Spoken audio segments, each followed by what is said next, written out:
proposant la croissance verte. Et au nom de la croissance verte, qu'est-ce qu'on propose? Faire encore plus d'autoroutes et encore plus de TGV pour que les marchandises puissent circuler encore plus vite. Donc, pour que demain, ça ne soit pas 4000 camions par jour. Hein, je voyais ce matin dans le train qui m'amenait de Valence à Barcelone, on voyait une autoroute et les camions, il n'y avait que des camions, que des camions, que des camions. Alors, il faut faire une nouvelle autoroute parce que s'il y a 2 fois plus de camions en 2020 comme l'a prévu Bruxelles, eh bien il faut effectivement une deuxième autoroute. Donc voilà, relocaliser, c'est contrecarrer le déménagement planétaire. C'est aussi relocaliser les circuits financiers. On a vu que cette désintermédiation, ce décloisonnement financier engendrait une bulle spéculative gigantesque. Hein, et que, évidemment, il faut retrouver, et ça, c'est pas un objectif propre au décroissant. Tous les gens qui ont un peu de bon sens ont compris qu'il fallait revenir à des systèmes monétaires localisés. Et si possible, même développer des monnaies locales adaptées aux biorégions, aux régions naturelles. C'est reterritorialiser l'ensemble de la vie, donc reterritorialiser le politique. La démocratie au niveau, enraciner la démocratie au niveau local, reterritorialiser la culture pour redonner le sens du territoire, non pas pour se renfermer sur soi-même, mais au contraire pour affirmer sa propre existence et son identité, pour enrichir les échanges avec les autres. Réduire, alors c'est bien sûr réduire l'empreinte écologique, réduire donc les déchets, le gaspillage extraordinaire. Il suffit de penser qu'environ 30% de ce que les Catalans achètent dans les supermarchés va directement à la poubelle sans être consommé. Donc là, on peut vraiment réduire beaucoup de choses. Réduire le gaspillage d'énergie, réduire bien sûr la publicité, mais surtout réduire les horaires de travail. Là aussi, on est dans un système qui devient totalement absurde quand on pense qu'il y a des millions de gens qui ne peuvent pas travailler 1 heure officiellement par semaine parce qu'ils sont au chômage et que d'autres, on leur fait faire des heures supplémentaires qui travaillent plus de 60 heures par semaine. Alors, c'est évidemment beaucoup plus de bon sens que si tout le monde travaillait 15 heures au lieu de 60, et puis, au lieu de 60 ou 0, ça serait beaucoup mieux.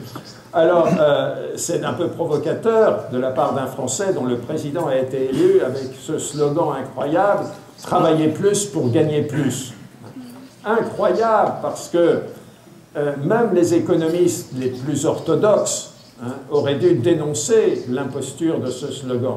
Parce que pour un économiste orthodoxe, il y a une loi sacro-sainte, c'est la loi de l'offre et de la demande. Et donc, si on travaille plus, on accroît l'offre de travail. Et comme il y a du chômage, la demande, elle est insuffisante. Et par conséquent, si l'on accroît l'offre et que la demande diminue, on fait s'écrouler ce qui, pour les économistes, est un prix comme les autres, le prix du travail, qui s'appelle le salaire. Et par conséquent, si on travaille plus, on ne peut que gagner moins. C'est d'ailleurs ce qui se passe. Hein. Bon. Et donc, un bon slogan pourrait être « Travailler moins pour gagner plus ». Ben, je suis tout à fait d'accord avec ça. Mais nous pourrions aussi, puisqu'on accuse souvent les partisans des objecteurs de croissance, on dit « mais qu'est-ce que vous allez faire avec... ça va encore faire plus de chômage » puisque quand on est dans la religion de la croissance, on pense que pour créer des emplois, il faut créer de la croissance. Bon, c'est totalement faux. Si on sort de cette religion, pour créer des emplois, il suffit de partager le travail. Et donc, travailler moins pour travailler tous. C'était une idée qu'avaient avancée timidement les socialistes français en 80, très timidement, parce qu'ils ont proposé 35 heures, il fallait aller beaucoup plus loin. Il fallait s'orienter progressivement vers des journées, des semaines de 30, puis 25, 20, peut-être moins encore. Bon, mais nous disons travailler moins pour vivre mieux. Travailler moins pour vivre mieux, parce que le travail, cette souffrance, le travail vient du tripalium, cette souffrance, cet instrument de torture qu'on infligeait aux esclaves fugitifs, le travail, c'est une nécessité, probablement, mais il ne faut pas en abuser. Alors là, on se heurte à un problème. Nous sommes devenus des toxicodépendants de la société de consommation. C'est-à-dire que nous sommes drogués à la consommation et évidemment, nous avons été incités à consommer cette drogue par la publicité, par la propagande, par tout un système, à tel point qu'on nous fait croire que si nous ne consommons pas, nous ne sommes pas de bons citoyens. Vraiment, on peut même être considéré, c'était le cas pour certains marginaux en France, qui ne consommaient pas assez, on peut être considéré comme terroriste. C'est vraiment, vraiment quelqu'un qui ne consomme pas. Des gens, je fais allusion à des jeunes qui ont été, dont l'un est toujours en prison, Julien Coupa à Tarnac, ce qui les a rendus le plus suspects, c'est qu'ils n'avaient pas de téléphone portable. Donc quelqu'un qui n'a pas de téléphone portable, c'est quelqu'un évidemment qui est susceptible d'être un terroriste. Bon. Donc, travailler moins pour vivre mieux, pour retrouver les dimensions. Mais ce n'est pas facile, parce que nous sommes non seulement devenus des toxicodépendants de la consommation, mais alors là, c'est la plus grande perversité du système, on est même devenus des toxicodépendants du travail. Les Américains en particulier, qui ont inventé un néologisme pour désigner ce phénomène, le work alcoholism. Donc, quand on ne travaille pas, on n'est pas bien parce qu'on ne sait pas quoi faire.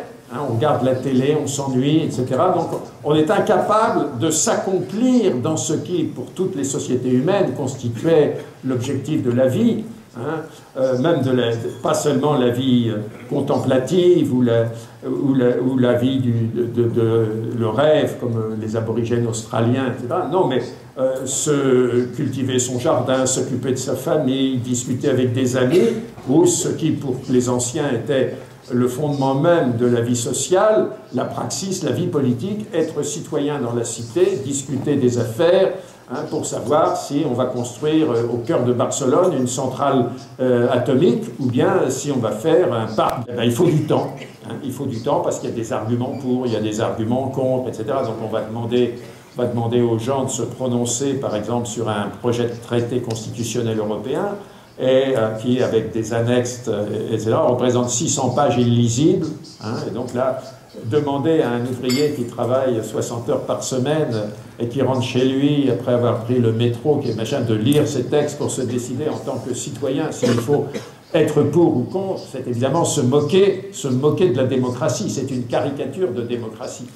Donc, réduire le temps de travail, se réapproprier le temps, alors réutiliser, bien sûr, au lieu et réparer pour contrecarrer ce qui est une des bases de la logique consumériste, qui est l'obsolescence programmée, c'est-à-dire le fait que les objets sont programmés pour une durée limitée. C'est-à-dire que nos lampes électriques sont programmées pour durer 2000 heures. Et récemment, on a découvert à New York, dans une caserne de pompiers, une lampe qui était restée allumée depuis 1896. Et donc, c'était une lampe à filament de carbone, même pas à carbure de tungstène. Et le président Bush, à l'époque, qui n'en rate pas une, a dit ça démontre la supériorité de la technologie américaine. Ça démontre surtout que nos producteurs de lampes sont des truands qui se sont mis d'accord pour limiter la durée de vie, et donc par conséquent nous forcer à rejeter continuellement des matières premières, des objets qui pourraient durer virtuellement, pour avoir des lampes qui durent à peu près aussi longtemps que nous, même peut-être plus. Recycler ce qui ne peut pas être réutilisé, bien sûr, tout ça créerait, on a calculé au niveau européen, même dans le contexte même de la société actuelle, que ça créerait des milliers et des milliers d'emplois. Donc je crois que toutes les sociétés qui veulent s'engager dans cette voie d'une société autonome doivent passer par plus ou moins cet ensemble de R, et au cœur de tout ça, évidemment, il y a résister à la société de croissance et au productivisme. Alors, au niveau plus concret, comment passer? Je crois que ce projet est un projet de révolution, mais pas seulement de révolution culturelle, mais aussi de révolution institutionnelle, de révolution globale. Le projet est révolutionnaire, mais le programme politique ne peut être que réformiste, c'est-à-dire que c'est à travers des réformes que l'on peut proposer à nos concitoyens lors de différentes élections ou en dehors des élections.